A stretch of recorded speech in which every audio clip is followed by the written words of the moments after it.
So, as you well know, dear viewer, I'm sort of live and let live, don't judge anyone too harshly type of guy. And I certainly think that people are allowed to like or dislike whatever they want. I do not hold it against anyone for liking Lord of the Rings of Power, any more than I do judge people for not liking it, like me. Because let me tell you, this show did not click for me. I suffered through every episode of Star Wars The Book of Boba Fett, a show I actively did not enjoy, yet I could not make it through 2 episodes of The Rings of Power. To be honest, it wasn't even a situation for me of it being like, in my opinion, not good or bad, at least not in the most traditional sense. And admittedly, judging only by the first few episodes, it was more that I just found the show wholly, utterly, and unimpeachably uninteresting. It the magic formula that everyone always talks about, that makes you invested in the characters and makes you want to learn more about a person's backstory and the adventures before them. You know that. Well, this show did not have that for me. It just didn't. I did not get that at all. And I think to a certain extent, it has to do with we know these characters already, and we know the story already, and they were done really well. No, not exactly by Peter Jackson. That's not who I'm referring to. I'm referring to this little known author, J.R.R. Tolkien, who, to my knowledge, knew a thing or two about telling a good story. The Rings of Power, to me, simply it has a very wonky premise, in my opinion. We've got these characters, Galadriel, the wise and beautiful and radiant Queen of Lothlorien in the main series, and who, to my knowledge, was never really a fighter type or all that vengeful in Tolkien's own works. But I was willing to go along with that concept that Rings of Power presented to us, and we've got Elrond as well, and the famous King Gil-galad and Celebrimbor, and of course Sauron the Great himself. But all of these very important characters have their destiny set out before them, and more than that, they all exist in Lord of the Rings, except for maybe Gil-galad. I'm not sure if he I don't think he ever appears in person. I think he's dead or departed by then. Never mind, not the point. But not only do we know where these characters are going, but we also know what they're going to turn into. There's no mystery there. And it's sort of the same problem that all prequels face, in that you need to make the big thing at least as cool as all of the fans of said thing imagined it would be, which is impossible. You can't please everyone, nor can you live up to someone's imaginary expectations. From Fantastic Beasts to Star Wars, it seems all prequels are cursed never to give the viewers what they want, really. Um, the best prequels, I think, are when there's either not a lot of information on the subject, on the story being told.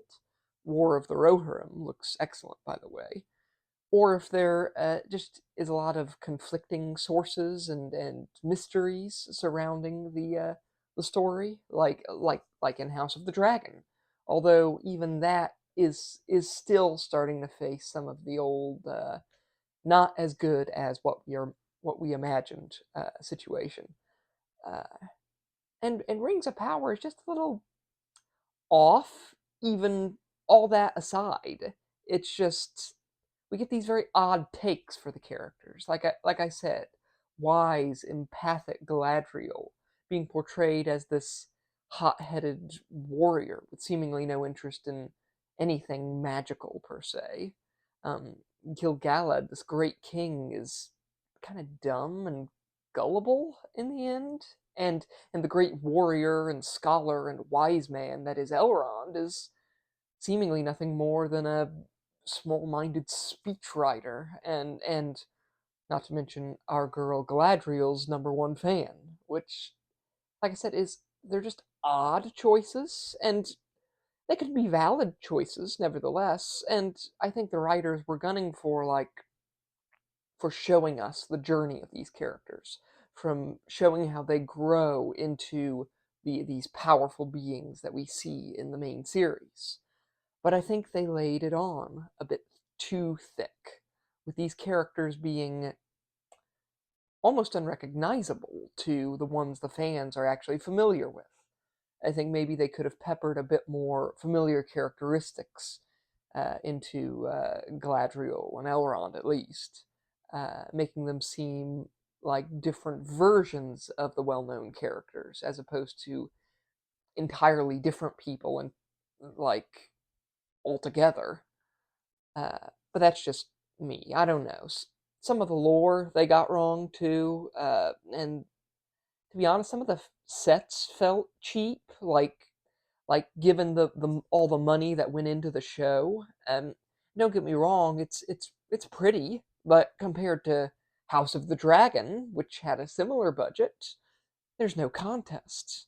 And I'll be the first to criticize Jackson's movies too, and how The Rings of Power seems to have taken one of the few things I kind of despised about those movies.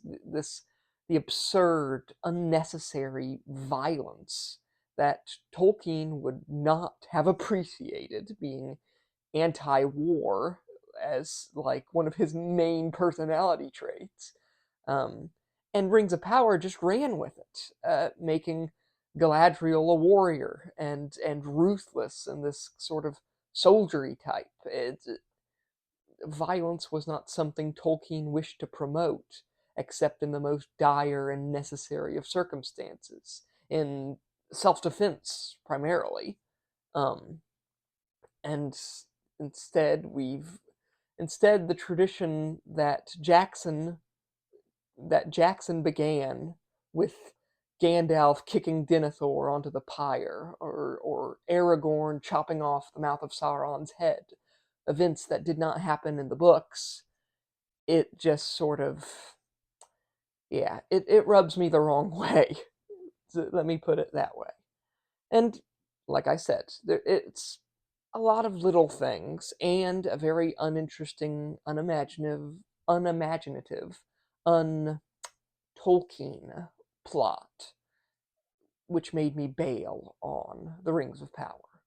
If they manage to do well, they're welcome to it. I will not hold a grudge, but I'm not also not going to watch something that I do not enjoy and have no interest in trying to enjoy.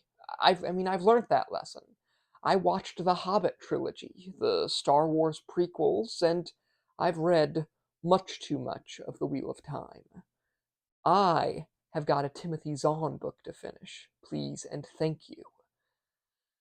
I have been Connor Landon Freeman. Like and subscribe if you agree, disagree, or anything in between. I could really use the help. So, yeah. Bye.